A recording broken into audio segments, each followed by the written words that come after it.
So hi! Welcome and welcome back to my YouTube channel, and for today's tutorial, ituturo ko sa inyo kung paano nga ba mag-switch account or mag-switch ng account sa ating Roblox app.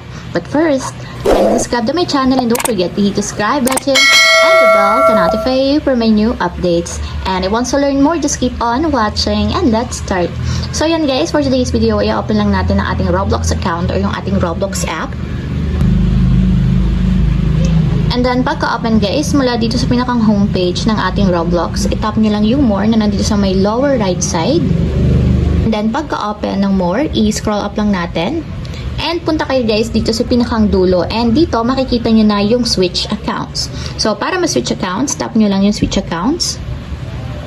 And dito guys, lalabas na yung mga accounts na pwede kayong mag-switch. So yung may checkmark is yung current na account nyo na nakalogin ngayon.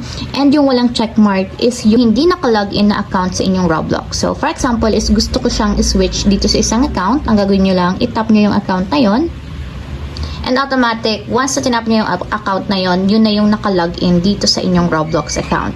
So, ayun lang guys, ganun lang kasimple kung paano nga ba mag-switch account sa ating Roblox app. If you have a question, kindly comment down below. Don't forget to hit the subscribe button and the bell to notify you for my new updates.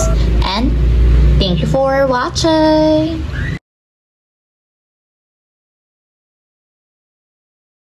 Living life, every day, late at night, not okay.